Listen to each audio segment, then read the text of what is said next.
Haleluya. Puji nama Tuhan, salam sejahtera Bapak, Ibu, Saudara, keluarga GPDI El Shaddai Magelang. Bersyukur kita bisa berjumpa kembali dalam Renungan 79 Pejuang Tangguh. Resilient, tangguh dalam Tuhan. Puji nama Tuhan, pada saat ini kita akan sama-sama kembali belajar dan merenungkan kebenaran firman Tuhan yang saya berikan tema perkatakan berkat. Nah, terlebih dahulu kita melihat ayat pembacaan kita di dalam kitab Amsal pasal 16 ayat 24. Firman Tuhan berkata seperti ini. Perkataan yang menyenangkan adalah seperti sarang madu, manis bagi hati dan obat bagi tulang-tulang.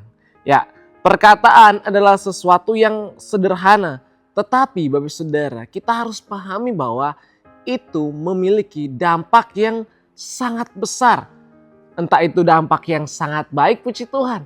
Tetapi ada juga dampak buruknya. Satu kalimat dapat mengubah semangat seseorang.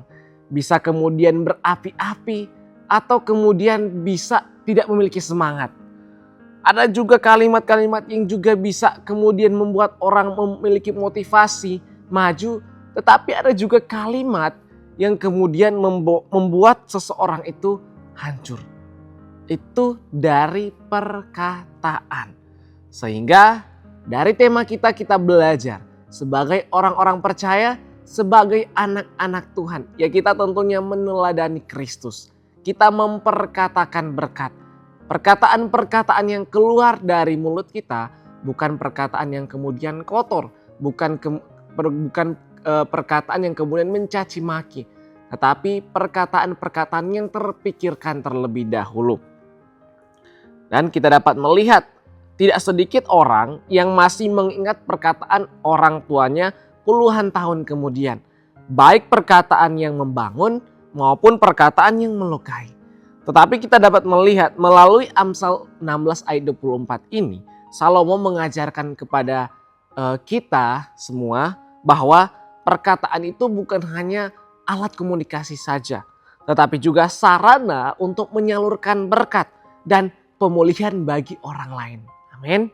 Nah, kalau kita melihat Bapak Ibu Saudara, kalau kita mengobservasi terlebih dahulu di mana kitab Amsal sebagian besar ditulis oleh Raja Salomo, raja yang dikenal karena hikmat yang Tuhan berikan. Nah, pada waktu itu kalau kita melihat kenapa Salomo kemudian menuliskan perkataan itu seperti sarang madu yang menyenangkan hati dan membawa pemulihan. Nah, dalam budaya Timur pada waktu itu, madu adalah makanan yang sangat berharga.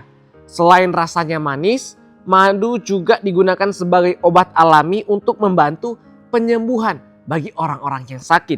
Nah, karena itu Salomo membandingkan perkataan yang baik dengan madu, di mana manis bagi hati, memberi kekuatan dan membawa kesembuhan bagi mereka yang sakit. Artinya Bapak Ibu Saudara, Tuhan ingin agar perkataan saya, Bapak Ibu Saudara, kita semua sebagai orang-orang percaya, itu perkataan yang menjadi saluran berkat. Itu perkataan yang manis bagi hati. Itu perkataan yang memberikan kekuatan bagi orang lain. Memberikan penghiburan bagi orang lain. Bukan perkataan yang sebaliknya. Bukan perkataan yang menyusahkan orang lain. Bukan perkataan yang membuat luka bagi orang lain. Tetapi perkataan yang menjadi berkat.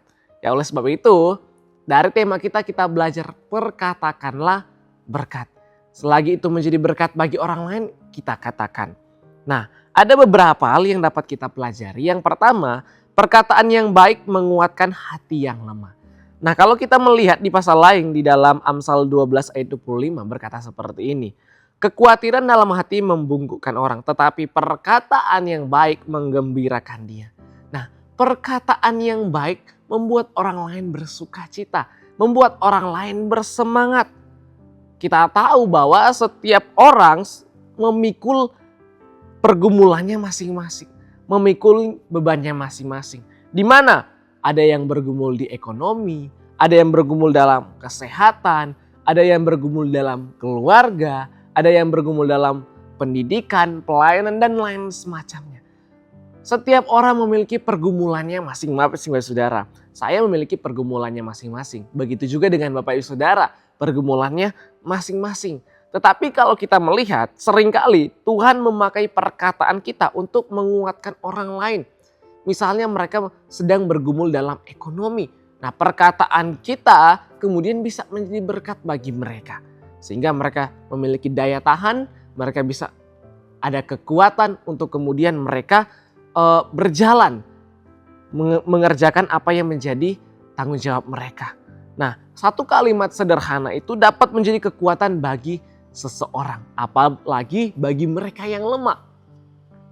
Kemudian yang kedua, perkataan mencerminkan isi hati. Nah, ini yang perlu kita perhatikan Bapak Ibu Saudara.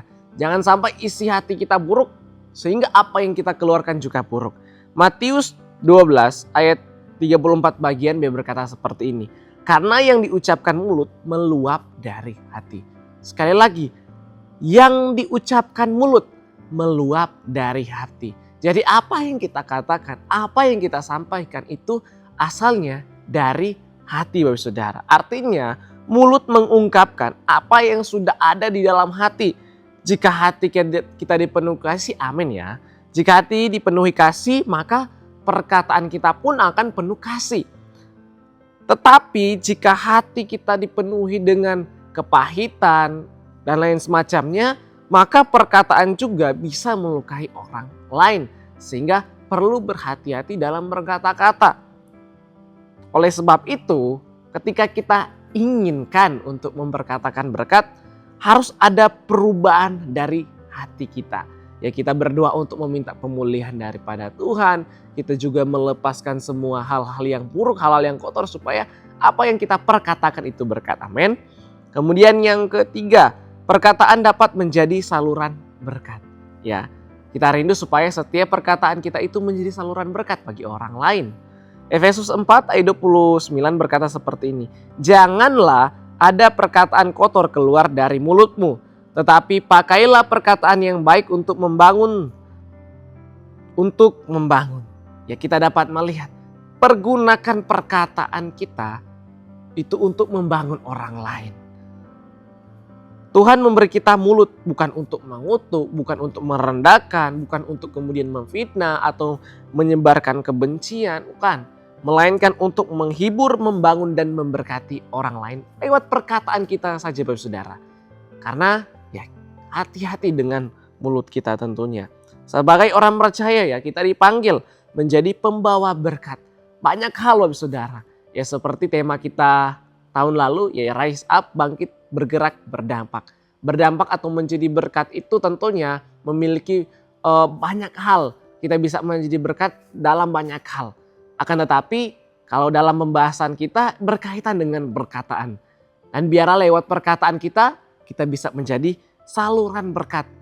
Pembawa berkat lewat perkataan. Sehingga aplikasinya dalam kehidupan kita perbiasakan untuk memperkatakan berkat. Entah di rumah, di tempat kerja, di sekolah, di tempat belanja, dan di lain-lain. Ya kita belajar untuk memperkatakan berkat tentunya. Ya contoh sederhana ya kita mengatakan terima kasih. Ketika kita salah kita minta maaf. Ketika kita ingin lewat kita bisa mengucapkan permisi. Atau misalnya ketika ada yang menolong kita menolong orang lain terus mereka mengucapkan terima kasih kita ucapkan sama-sama. Atau juga kita bisa mengucapkan Tuhan memberkati dan lain semacamnya. Kita bisa menggunakan perkataan-perkataan yang baik itu untuk memperbiasakan supaya kita bisa terus memperkatakan berkat. Kemudian aplikasi yang kedua, jadilah pembawa berkat dimanapun kita berada. Ya seperti yang saya katakan tadi, entah itu di tempat kerja, di gereja, di lingkungan masyarakat. Ya gunakan perkataan untuk membangun. Sekali lagi, pergunakan perkataan untuk membangun, bukan untuk menjatuhkan. Ya, sebelum kemudian kita berbicara, sebelum kita ingin menyampaikan sesuatu, kita harus mempertanyakan apakah perkataan ini benar, apakah perkataan ini perlu, apakah perkataan ini membangun, atau perkataan ini benar atau tidak. Ya. Sehingga yang ketiga, minta Tuhan menjaga lidah kita. Ya. Di dalam Mazmur 141 ayat 3 berkata seperti ini. Awasilah mulutku ya Tuhan, berjagalah pada pintu bibirku. Ya, kita memohon, meminta supaya Roh Kudus yang memberikan kita hikmat menjaga mulut kita supaya apa yang kita katakan itu tidak sembarangan. Kita tidak akan mampu mengendalikan lidah kalau hanya dengan kekuatan sendiri. Kita membutuhkan pertolongan Roh Kudus setiap hari untuk apa yang kemudian akan kita sampaikan. Dan biarlah setiap kata yang keluar dari mulut kita itu bisa menjadi berkat, penghiburan, semangat bagi orang lain. Dan biarlah itu semua untuk kemuliaan nama Tuhan saja. Ya, puji nama Tuhan. Dari Amsal 16 ayat 24 ini banyak sekali mengajarkan kita bahwa perkataan itu seperti madu ya. Madu memberi rasa manis, madu memberi kekuatan, madu memberikan kesembuhan. Demikian juga perkataan kita orang percaya, anak-anak Tuhan yang ini menjadi berkat. Jadi jangan sampai mulut yang dipakai untuk memuji Tuhan pada hari Minggu dipakai untuk melukai sesama pada hari yang lain. Ayat terakhir, Yakobus 3 ayat 10 saya akan membacakan dalam terjemahan sederhana Indonesia.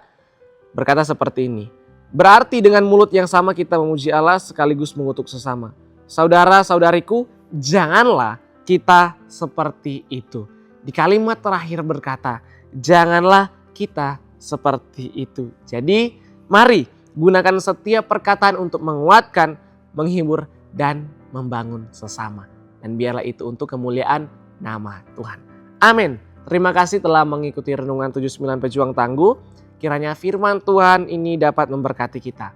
Bapak Ibu Saudara yang ingin didoakan untuk pokok-pokok doa tertentu atau ingin menceritakan kesaksian mujizat kesembuhan, pemulihan masalah keluarga dan lain-lain dapat disalurkan melalui chat WhatsApp di nomor 0813-2742-0088. Tuhan Yesus memberkati. Mari kita satu dalam doa, kita berdoa.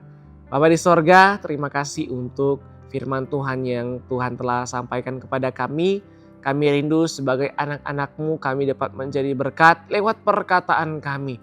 Kiranya Roh Kudus yang memberikan kami hikmat, memberikan kami kebijaksanaan supaya apa yang keluar dari mulut kami itu membangun orang lain.